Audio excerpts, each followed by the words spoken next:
కొత్తగా వంట నేర్చుకునే వాళ్ళు, బ్యాచిలర్స్ అందరూ ఈజీగా చేసుకునే పప్పని చెప్తాను.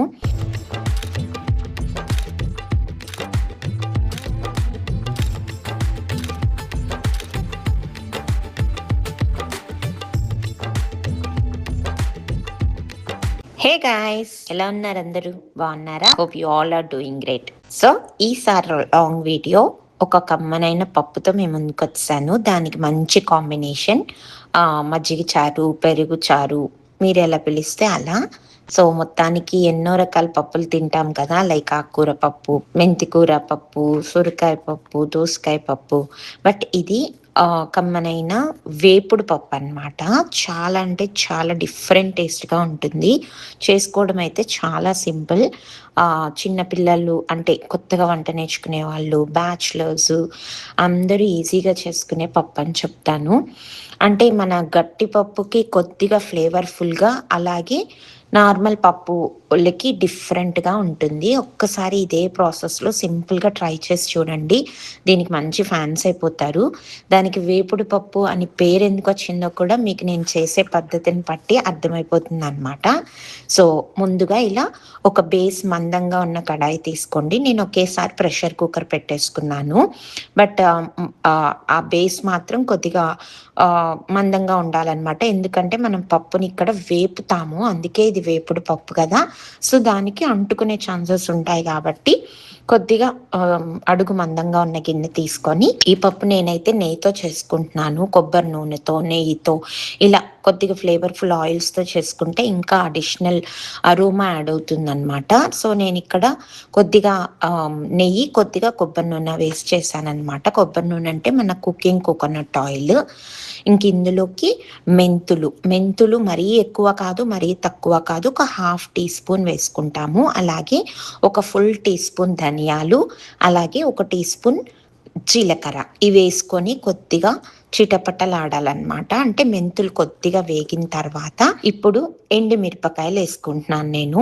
మీరు కావాలంటే ఈ పప్పుని పచ్చిమిర్చితో కూడా చేయొచ్చు. బట్ ఎండుమిరపకాయ is the good combination. So, ఎండుమిరపకాయ అండ్ అలాగే తెల్లగడ్డ ఇలా ఒలిచిపెట్టుకున్న తెల్లగడ్డలు ఇవి కూడా హ్యాండ్‌ఫుల్ ఏసుకోండి. చాలా ఫ్లేవర్‌ని యాడ్ చేస్తాయి. ఇవన్నీ వేసుకొని బాగా వేగాక ఇప్పుడు కడిగి పెట్టుకున్న కందిపప్పు కూడా యాడ్ చేసేసుకొని మంచిగా పైకి కిందకి ఇలా వేపుకొని మూత పెట్టుకొని కొద్దిగా పసుపు, ఉప్పు యాడ్ చేసి వేపుకోవాలనమాట. అరోమా మీకు తెలిసిపోతుంది. ఆ పప్పు వేగిన స్మెల్ వస్తుందనమాట. అప్పటిదాకా వేగించి ఇలా తర్వాత మూత తీసి మళ్ళీ ఇంకోసారి కలుపుకొని పెద్దగా కట్ చేసి పెట్టుకున్న ఆనియన్, టొమాటో వేసేసుకోవడమే. ఇందులో ఇంకా కూరగాయలైతే ఇంకేం వేయాల్సిన పని లేదు. ఇది గట్టి పప్పుకి కొద్దిగా ఫ్లేవర్‌ఫుల్ అన్నాను కదా! అలాగా. మన ముద్దపప్పుకి కొద్దిగా ఫ్లేవర్ యాడ్ చేస్తే ఎలా ఉంటుందో అలా ఉంటుంది. బట్ కంప్లీట్ డిఫరెంట్ టేస్ట్ ఉంటది. సో, ఇవన్నీ వేగిన తర్వాత ఇప్పుడు ఇంతకుముందు కొద్దిగా అడుగంటుకుంటున్న ఇప్పుడు మనం ఆనియన్, టొమాటో, ఉప్పు వేశాక వాటర్ కంటెంట్ రిలీజ్ అవుతది కాబట్టి అడుగంటుకోవడం ఆగిపోతుంది. ఇంకా పప్పు మునిగేదాకా వాటర్ పోసేసి సరిపడా ఉప్పు, కారం చూసేసుకొని ప్రెషర్ కుక్కర్ మూత పెట్టేసుకొని ఒక 4, 5 అంటే నార్మల్‌గా మీరు పప్పుని ఎన్ని విజిల్స్‌కి వదిలేస్తారో అన్ని విజిల్స్‌కి వదిలేసేయండి. సో, అయిపోయిన తర్వాత ఇలా చక్కగా ముద్దకం తీసుకొని ఆ ఎండుమిరపకాయల వరకు నలిపేసుకుంటే కమ్మనైన వేపుడు పప్పు రెడీ అయిపోతుంది. ఇంక మళ్ళీ ఆన్ టాప్ పోపు లేకపోతే తిరమాత పెట్టాల్సిన అవసరం లేదు. ఎందుకంటే మనం తిరమాతతోనే స్టార్ట్ చేశాం కాబట్టి. కానీ ఇందులో మనం చింతపండు, పులుపు కోసం ఏది యాడ్ చేయలేదు కాబట్టి లాస్ట్‌లో ఇలా ఒక్క నిమ్మకాయ పిండుకోండి. అసలు ఈ పప్పు ఎలా చేశారా అని అందరూ అడుగుతారు. అంత బావుంటది. తప్పకుండా ట్రై చేయండి. ఇప్పుడు ఒక గట్టిగా పప్పు చేసుకున్నాం కదా! దీనికి కాంబినేషన్‌గా ఒక మజ్జిగ చారనమాట. మేబీ ఈ మజ్జిగ చారనేది అందరూ రకరకాలుగా చేస్తారు.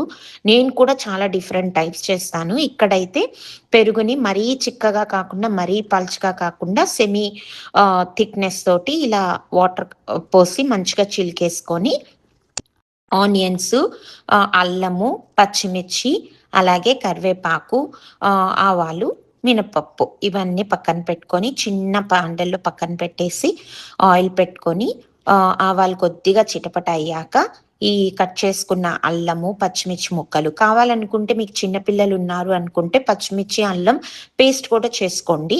బట్ మామూలుగా అయితే ఈ అల్లము అవి తగులుతూ ఉంటే ఆ చంకీస్ బావుంటాయన్నమాట. సో, ఇవి కొద్దిగా వేగిన తర్వాత కరివేపాకు కూడా యాడ్ చేసుకోండి. ఇది వేగిన తర్వాత లాస్ట్‌లో ఇక దించేస్తాం అన్నప్పుడు ఉల్లిపాయ ముక్కలు. ఉల్లిపాయలు ఏంటంటే అది ఎర్రగడ్డ వేగకూడదండి. జస్ట్ క్రంచీగా ఉండాలి. అది యాడ్ చేసేసుకొని మంచిగా పసుపు యాడ్ చేసి పైకి కిందికి ఇందులో కొద్దిగా ఉప్పేసుకుంటాం. అలాగే ఇందాక చిలికి పెట్టుకున్న మజ్జిగలో కూడా కొద్దిగా ఉప్పు, పసుపు యాడ్ చేసేసుకుంటామనమాట. కాస్త ఈ పోపు చల్లారిన తర్వాత మజ్జిగలో కలిపేసుకొని లైట్‌గా కొత్తిమీర చల్లుకుంటే కమ్మనైన మజ్జిగ చారు కూడా రెడీ అయిపోతుంది. ఈ రెండిటి కాంబినేషన్ చాలా బావుంటది. ఇంక అప్పడాలో, వడియాలో పక్కనుంటే ఫుల్ మీల్ అయిపోతుందనమాట. సాటర్‌డేస్, థర్స్‌డేస్ మన వెజిటేరియన్ డేస్‌కి this is a perfect combination. So, మీరు కూడా ఇలా ఒకసారి ట్రై చేయండి. ట్రై చేసి ఎలా వచ్చిందో నాకు కామెంట్ బాక్స్‌లో చెప్పండి. మరిన్ని అప్డేట్స్ కోసం నా ఛానల్‌ని సబ్స్క్రైబ్ చేసుకోండి. అలాగే బెల్ ఐకాన్‌ని క్లిక్ చేస్తే నా అప్డేట్స్ ఎప్పటికప్పుడు మీకొచ్చేస్తాయి.